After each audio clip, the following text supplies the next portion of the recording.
Hello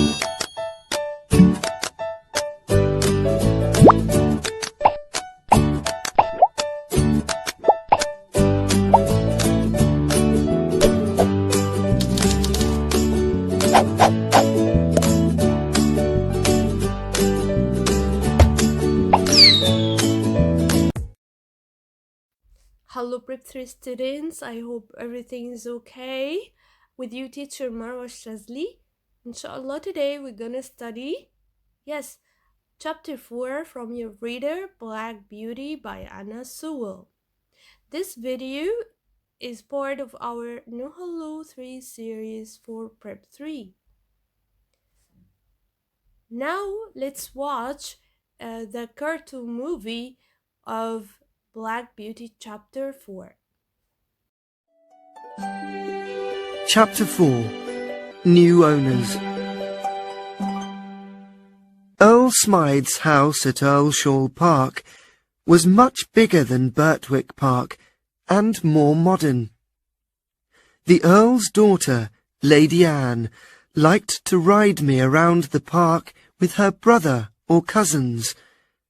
I enjoyed these rides, which were sometimes with Ginger, and sometimes with another young horse called Lizzie.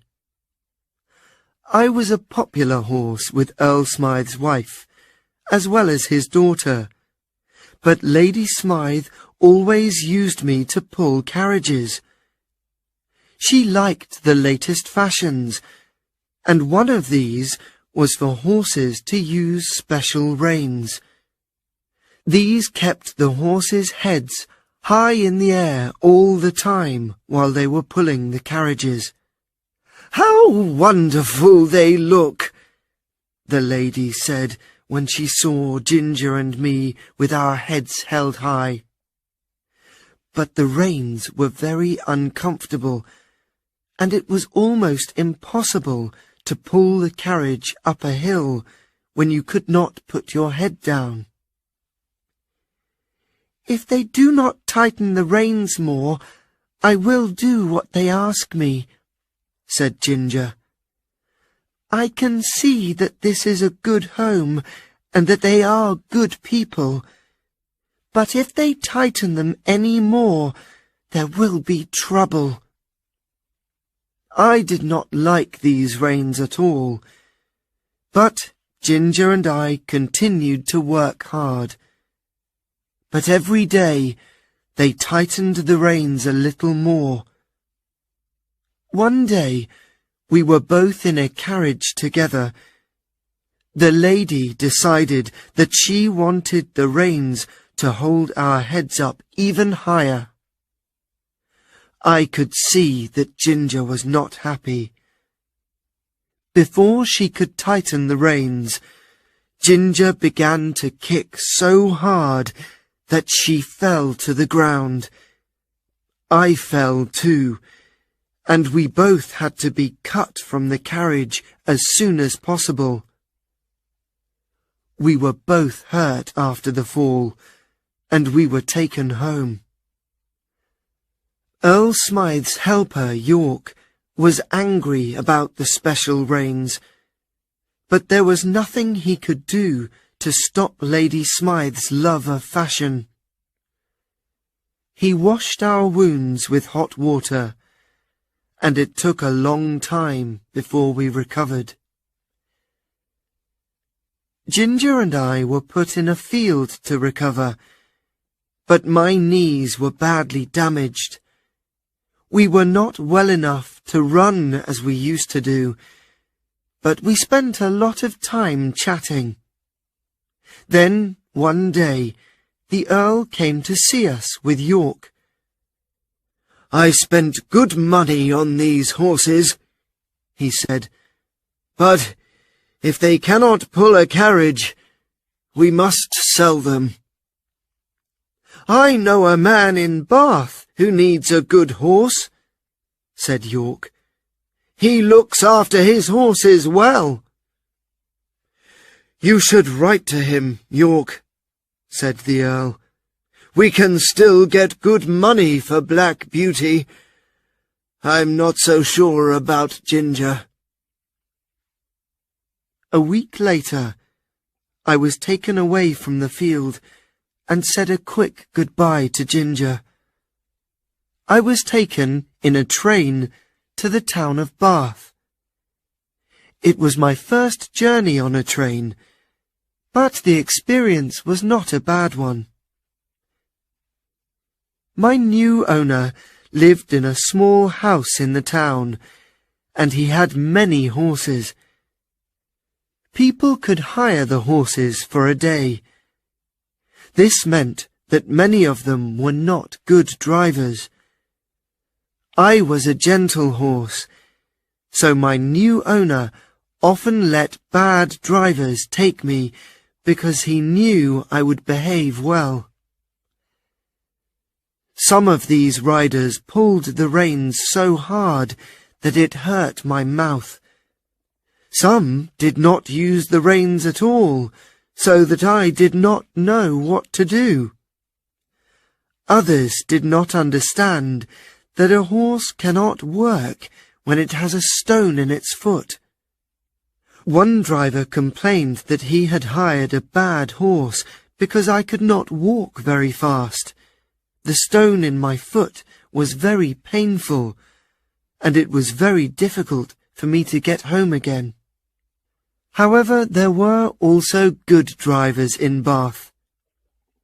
One of these liked me so much that he asked my owner if his friend could buy me, and soon I had another new owner.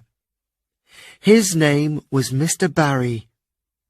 He was a businessman who had little exercise, and his doctor advised him to ride a horse to keep him healthy.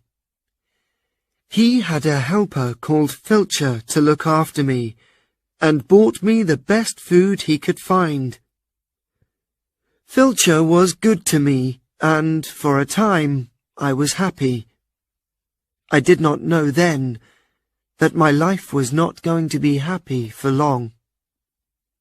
Filcher began to give me less food each week, and I became hungry. I had less energy and started to feel exhausted all the time. When Mr. Barry visited a farmer friend in the country, the friend said, "Your horse does not look the same. Has it been ill?" "No, but Filcher told me that horses often have less energy in the autumn, and that it's nothing to worry about," Mr. Barry replied. "That's not true," cried the farmer. "If you buy good food for this horse, then it isn't eating it. Something else is. I suggest that you give this horse some good food for the next few weeks, and I advise you to watch your helper. There are some men who will steal food, even from an animal." Of course, I knew what happened to my food. Filcher put most of it into a basket and took it home. His family kept rabbits, which they sold at the market, and my food was given to them. Mr. Barry called the police after this, and they later arrested Filcher. This experience made Mr. Barry feel bad, and he decided to sell me. I was taken to a market for horses. There were horses there of all shapes and sizes. Some were tall and strong, others were old and sick. It worried me to see some of the horses who looked very thin. Would I be like that one day? I stood with 3 other strong-looking horses, and many people came to look at us. The men who thought about buying me opened my mouth, looked in my eyes, and felt my skin. Many of them saw that my knees were damaged, and some were rough with me. There was one man, however, who felt my legs gently and spoke softly. I liked him and hoped he would buy me. "I think we'll be good for each other," he said. He gave £24, and I had another new owner.